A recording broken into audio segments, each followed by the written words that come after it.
Puntahan po natin itong nangyari kahapon sa Senado. Kailanman po, ano man ang sinasabi nitong palusot na abogado ng prosecution panel nila Marcos at Romualdez na na-hire, anong pangalan niya? Ligutan. No? Itong si Boy Tulo S. Kung nung nakarang araw bumubula ang laway ni Luistro, ito naman tumulo ang S. Hindi ko na itutuloy mga kababayan. Ang sabi niya, wala naman daw problema kung mga screenshots, tapos mga photocopy lang at mga secondary printout ang kanilang ginamit dahil consider daw yan na original. Nakalimutan niyang sabihin, in the absence na hindi makikita ang original copy from the main source of the document, pwedeng makonsider yon. Hawak ngayon. Ang main source of the document ay nandun. Hawak ang mga dokumento na sinasabi nila. So doon pa lang sablay na, mga kababayan, itong kinuha na prosecutor nila na binabayaran nito ng gobyerno, no? Magkano kaya ang taripa at patak nito para lamang dumiskarte sa loob ng impeachment court itong si Ligutan. Di pa, may style pa siya. My goodness, Your Honor, ipa-strike out. Yung sinasabi, kasi binanggit ni Carlo Narvasa, isa sa legal defense team ni Vice President Sara Duterte, na paano mo ma-pirose at ma-examine ang mga dokumento ay nasa amin ang original. Are you following a script? Ibig sabihin, tinanong siya ng abogado ni Vice President Sara Duterte na si Attorney Narvasa, saan mo kinuha yung hinuhugot ng mga pinagsasabi mo? Nandito sa amin ang dokumento, paano mo na-examine ito, no? So, dyan pa lang nabuking na ng mga photocopy pala. Mga second-hand printouts, mga screenshots, no? Ang ipinakita po na kunwari ebidensya, dahil wala silang ebidensya patungkol sa aligasyon nila against kay Vice President Sara Duterte. And we're now talking about one article of impeachment pa lang ito, no?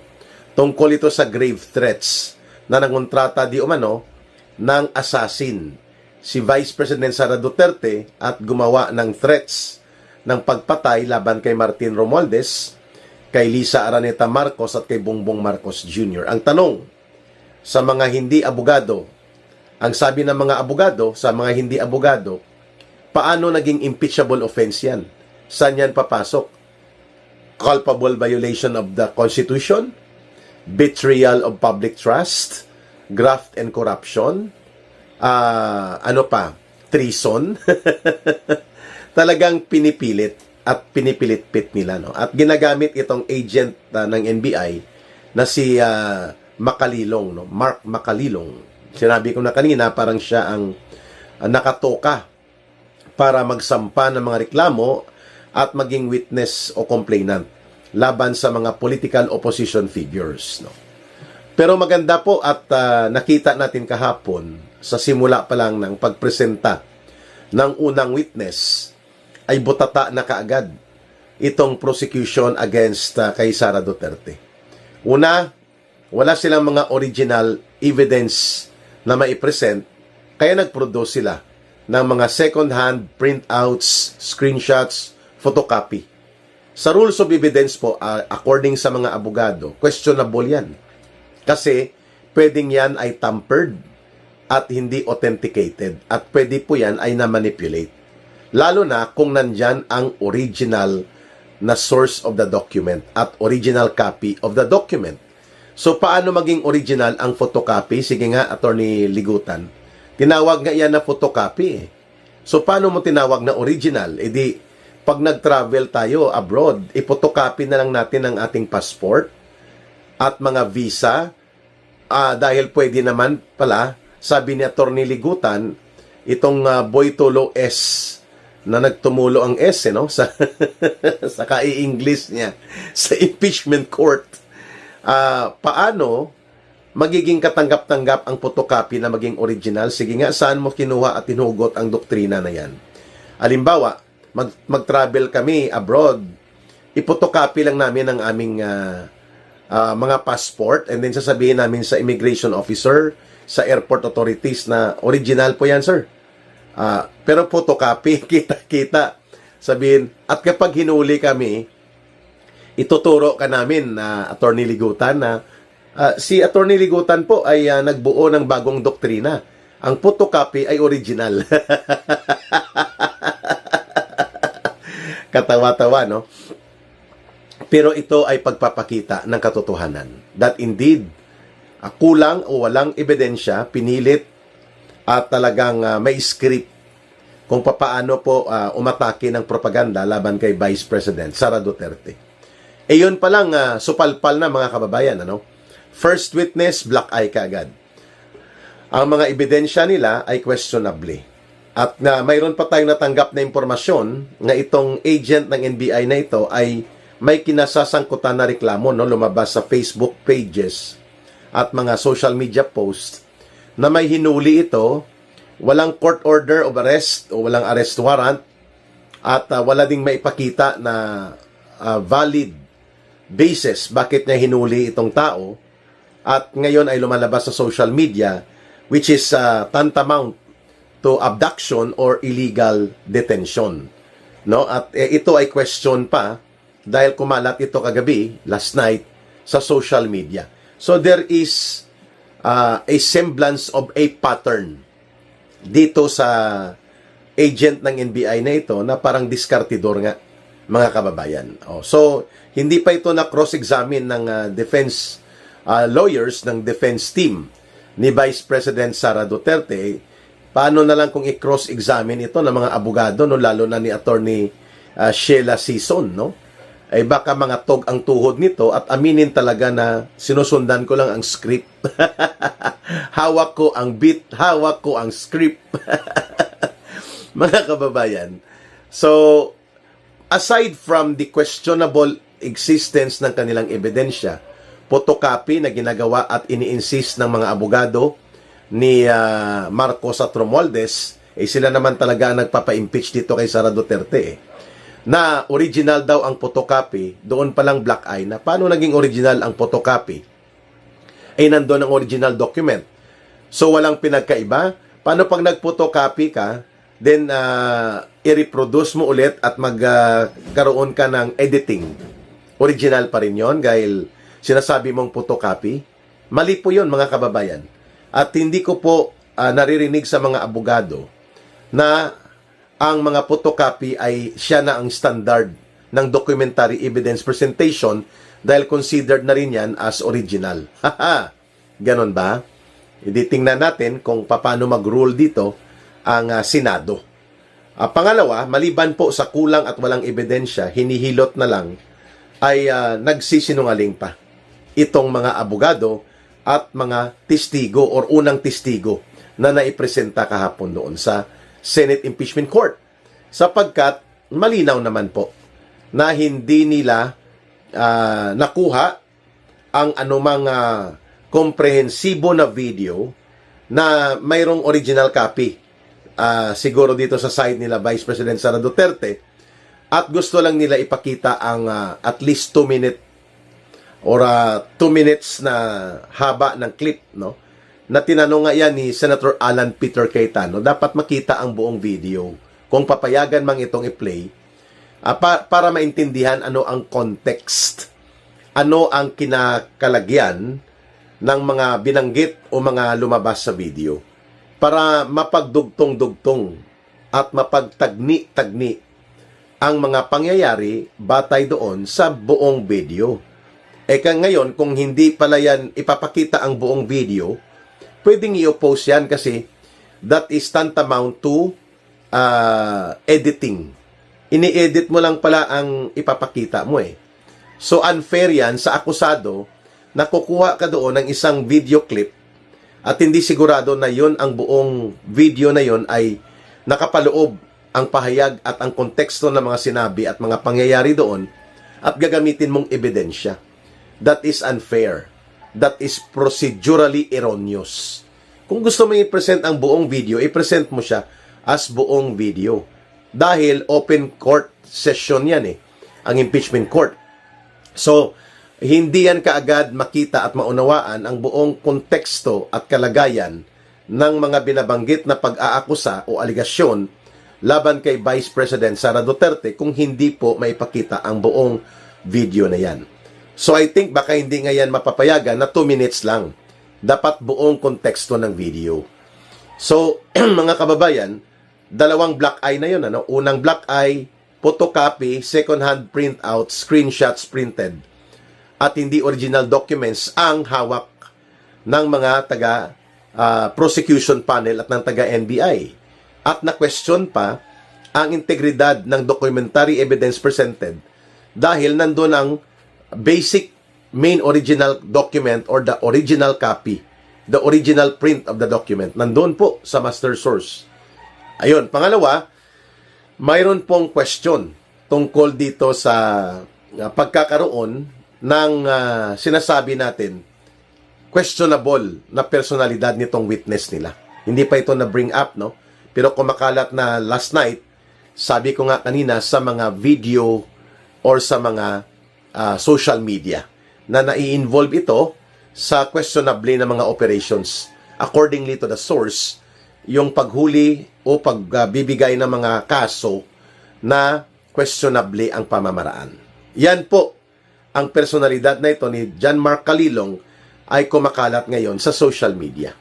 At pangatlo ay ito pong konteksto na ayaw ipakita ang buong nilalaman ng video at lumalabas na kinut out lang or ang tawag po dyan na spliced sa original video. So, hindi yan original video pala. O, may question din dyan. So, nangyayari ngayon, pinipilit ng prosecution team dahil wala silang ebidensya, kulang ang ebidensya at diskartidor ang mga testigo nila, mantakin mo mga madriaga, itong sila Gloria Mercado, nang makita kong listahan ito, puro ito mga diskartidor na mercenary type. No? Pag sinabing mercenary type, for hire, meaning witness for hire or operator na hinahire sa isang operation. And for that matter, nagdududa ngayon ang taong bayan na sila ay bahagi dito kasama itong si Calilong sa tinatawag po na inariglo ng mga testigo. Alam na ninyo ang ibig sabihin ng inariglo ng mga testigo dahil may limitation tayo sa Facebook at sa YouTube pag nagsasalita tayo. Pero malinaw na po na sa unang salpukan pa lang, sa unang pag-present ng isang artikulo sa impeachment laban kay Vice President Sara Duterte, first witness pa lang, 3 black eye kaagad. Mananakaut talaga ito mga kababayan. Maliban pa sa malinaw po ang naging paninindigan ng presiding judge sa katauhan po ni Senate Presiding Judge Senator Escudero. Kung ano nakasaad sa konstitusyon, malinaw po yon, 2/3 of all the members of the Senate, no qualifier.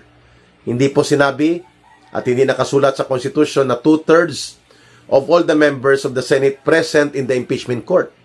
Walang sinabi na ganon. Hindi rin sinabi sa sa saligang batas na 2/3 of all the senators who are available to vote. Walang ganon. Hindi rin po sinabi na 2/3 of all the senators during the decision of the impeachment trial.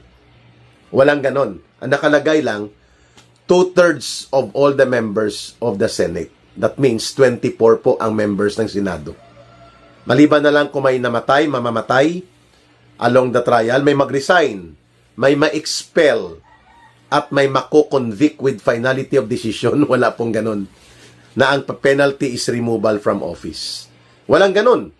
So doon pa lang alam natin hindi ito mapapakonvict si Sara Duterte. There are only 13 ang senador ni Marcos.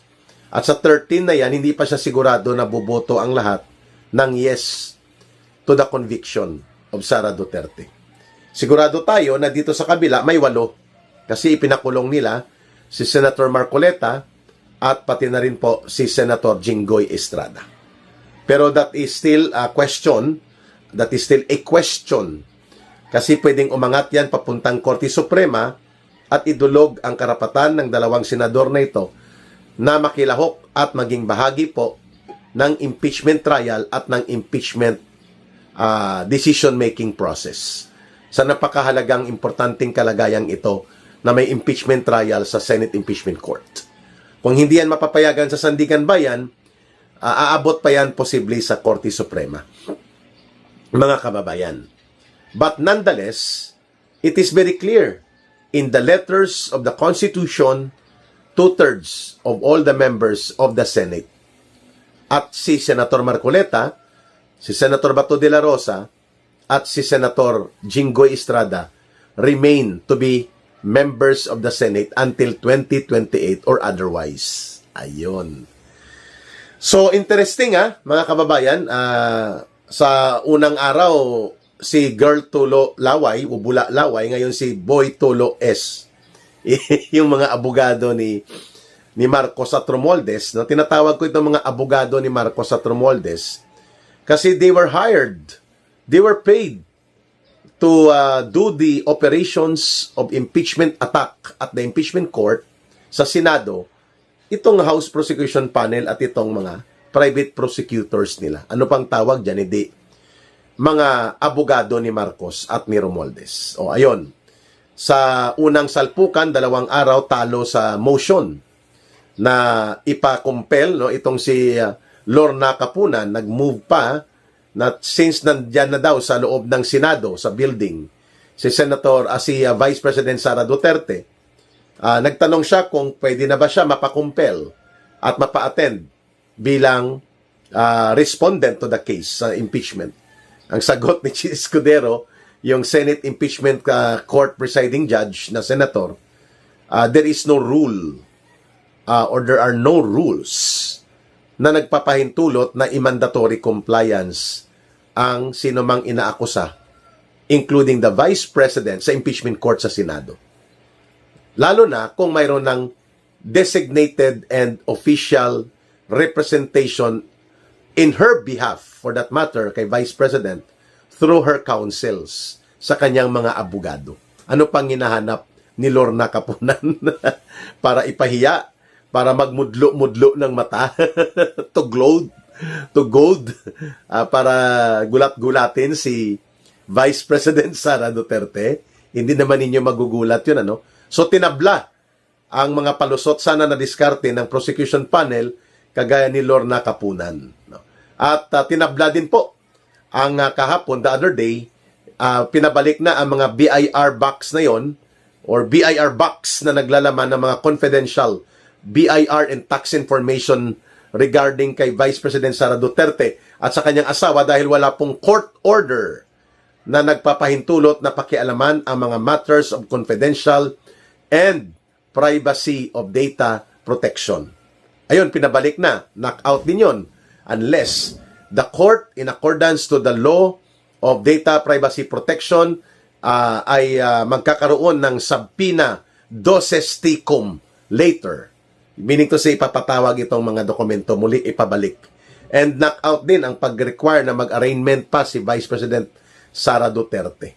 So, malinaw po na mayroon talagang pagkukulang na. Sa unang salpukan pa lang, talagang nawiwendang ang mga abogado ni Marcos at nila Romualdez. Sapagkat, kapag bitbit mo ang katarantaduhan at kasinungalingan, ang diskarte mo ay patungo sa kabulukan at mabibisto ito.